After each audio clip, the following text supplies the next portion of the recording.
فندق في مطروح في عز الشتاء والليل فاضي تماما، وريحة الغاز كانت بتخنق. يا ساتر، انت بتقولي ايه؟ هو المشهد ده حصل بجد؟ حصل، والنهاردة هتعرفوا إزاي وليه.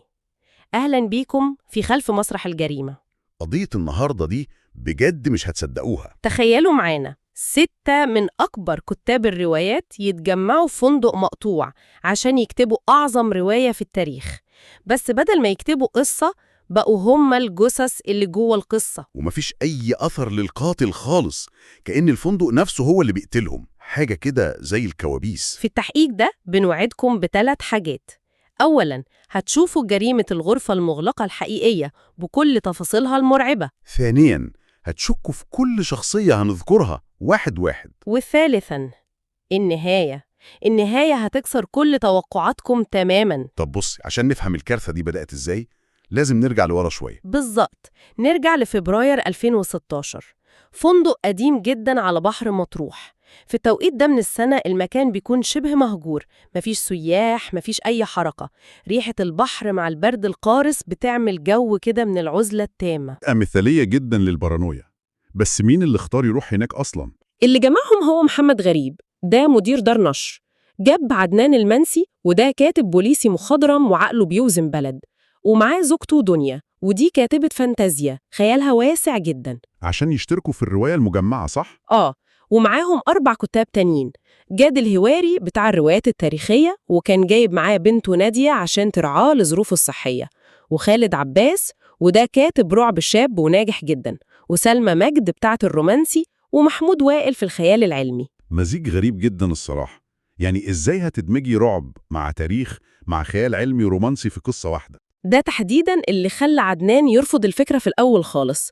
هو راجل بتاع منطق وشايف إن الخلطة دي مستحيلة، بس مراته دنيا أقنعته إنها فرصة يخرجوا بره الصندوق.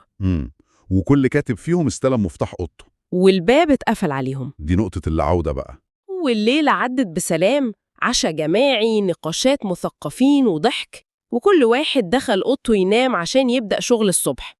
لحد ما جات الساعة 6:30 الصبح، صرخة قوية جدا بترج هدوء الفندق.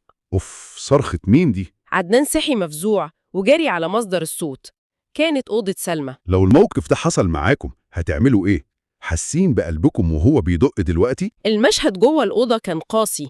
العمال فتحوا الباب بالماستر كي، لقوا سلمى مشنوقة بحبل في ماسورة الغاز اللي في السقف، وتحتها كرسي خشب. يعني انتحار واضح، الباب مقفول من جوه ومفيش أي آثار لكسر أو عنف. المنظر بيقول كده فعلا، بس الأغرب بيحصل في نفس اللحظة اللي هم مصدومين فيها.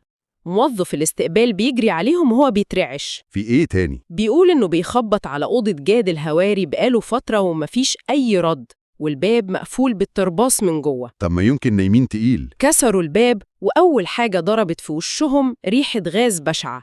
جاد وبنته نادية كانوا ميتين على السرير. استنى بس، انت بتقولي ايه؟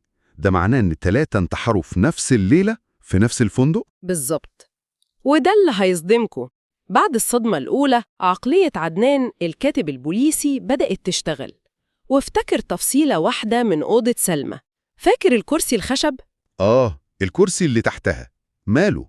الكرسي كان معدول، محطوط بشكل مرتب، مش واقع على الأرض. يعني ايه؟ يعني حد حطه بعد ما ماتت، بالظبط. دي مش حوادث انتحار، دي جرائم قتل متسلسلة. تخيلوا معانا قاتل محترف محبوس معاهم في نفس الفندق. القصة بتتعقد بشكل يخض. اشتركوا في القناة دلوقتي عشان تتابعوا كل التحقيقات المرعبة اللي جاية. البوليس بيوصل الفندق وبيعاين المكان. بشكل مبدئي بيعتبروها إنها حوادث انتحار نتيجة ضغط نفسي، وبيطلبوا من كل النزلاء إنهم ما يمشوش من الفندق لحد ما التشريح يخلص. دي كارثة، يعني قاعدين مع القاتل تحت سقف واحد. وفي وسط التوتر ده كله بتظهر شخصية بتضيف طبقة مرعبة للأحداث. عاملة النظافة رحاب بتجمعهم وبتحكي لهم سر قديم عن الفندق. سر ايه في الوقت ده؟ يتنهم إن من 20 سنة كان في ست إنجليزية مقيمة في نفس الفندق، اتجننت، قتلت عيلتها كلها وبعدين ذبحت نفسها. العمال هناك مؤمنين إن روحها لسه محبوسة في المكان وهي اللي بتنتقم. عفريت؟ لا مستحيل طبعا، احنا في 2016. بالنسبة لك مستحيل، بس في علم النفس لما الإنسان بيتعرض لصدمة عنيفة وما بيلاقيش تفسير منطقي، عقله بيتقبل الخرافات. خالد كاتب الرعب كان أكتر واحد مصدق النظرية دي جدا. منطقي، ده مجاله أصلا. بس عدنان المحلل كان رافض تماما، هو مش بيمشي ورا العفاريت، وبدل ما يبص للغيبيات بدأ يشك في اللي حواليه، وأولهم أقرب الناس ليه. مراته دنيا؟ انت بتتكلمي بجد؟ لأنها كانت بتتمشى لوحدها على الكورنيش بره الفندق وقت حدوث الجرائم، وما كانش عندها أي دليل يثبت حجة غيابها. يا نهار أبيض، تخيل تقفل باب أوضتك بالليل وانت مش عارف الست اللي نايمة جنبك دي مراتك ولا قاتل متسلسل. شك مرعب، ولما سألتها اتعصبت جدا واتهمته بالجنون. مين اللي بيكذب هنا؟ اكتبوا تخمينكم في الكومنتات دلوقتي. تفتكروا مين القاتل؟ الروح الشريرة، دنيا، ولا حد تاني خالص؟ وقبل ما عدنان يوصل لحل معاها، الأحداث بتتصاعد بشكل جنوني. ريحة شياط قوية جدا بتضرب ممرات الفندق، دخان اسود طالع من تحت باب أوضة محمود كاتب الخيال العلمي. يا ساتر، حريقة؟ بيجروا كالمجانين، بيكسروا الباب.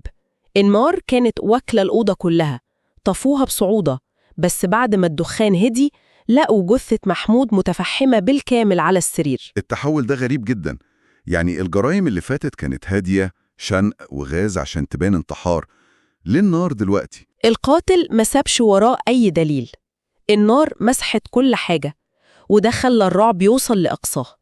4 جثث ومفيش أي رابط. الجو بقى مقبض جدا ومفيش حد عارف مين اللي عليه الدور. عدنان بيقف قدام جثة محمود المتفحمة وبياخد قرار، بيرجع أوضته وبيقفل على نفسه، بيقرر يعزل عواطفه تماما ويربط الخيوط. دي لحظة استعادة السيطرة بقى. بيمسك تليفونه وبيكلم محمد غريب مدير دار النشر، بيضغط عليه جامد وبيهدده.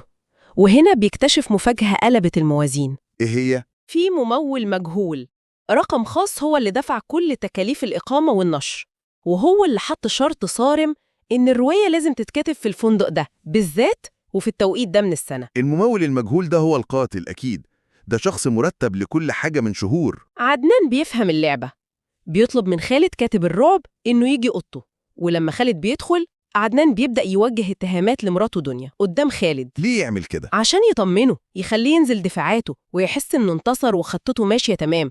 وبعد ما عدنان بيبني الإحساس ده بيبصله في عينه، بيسكت تماما، وبعدين بيقوله القاتل هو أنت يا خالد. إزاي؟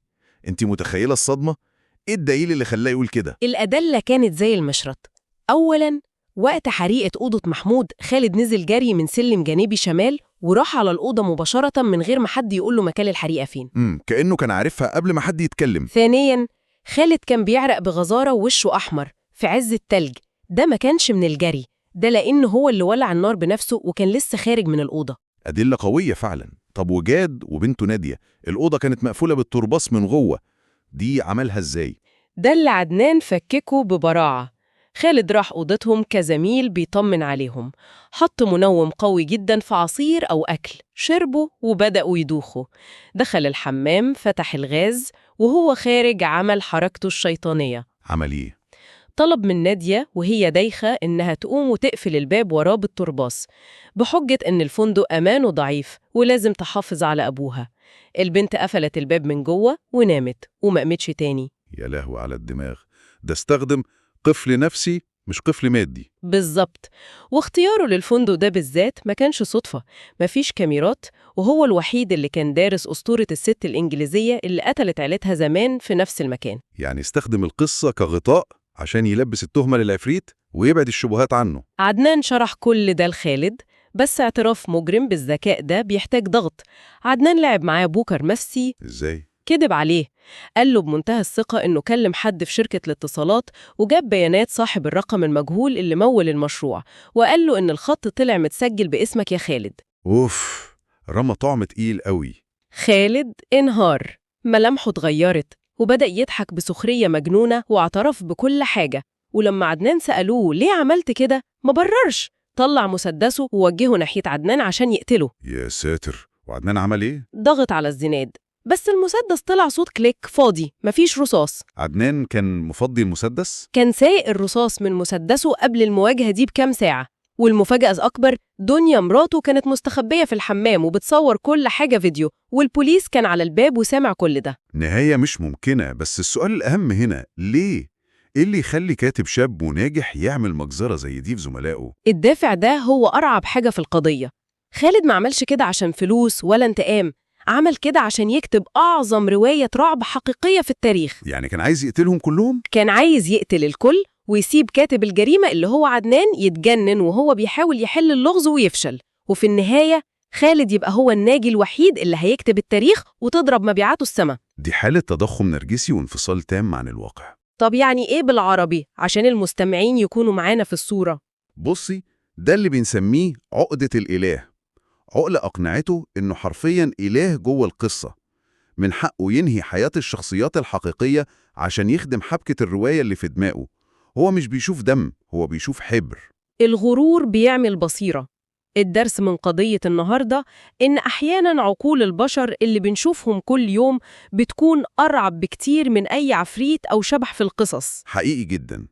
الخوف الحقيقي مش من المجهول، الخوف من الإنسان نفسه لما يتجرد من إنسانيته. وسؤالنا ليكم، لو اتعرض عليكم تشاركوا في تجربة عزل زي دي مقابل فلوس وشهرة، توافقوا تغامروا ولا ترفضوا مهما كان التمن؟ أنا متأكد إن الإجابة دلوقتي اختلفت في عقول كتير مننا. أنا عن نفسي هرفض أكيد. خالد اتحكم عليه بالإعدام، بس تفتكروا بمستوى الاحترافية والبرود ده، دي كانت الجريمة الوحيدة اللي خطط لها في مسيرته؟ الاحتمال ده في حد ذاته مرعب بجد. سلام. سلام.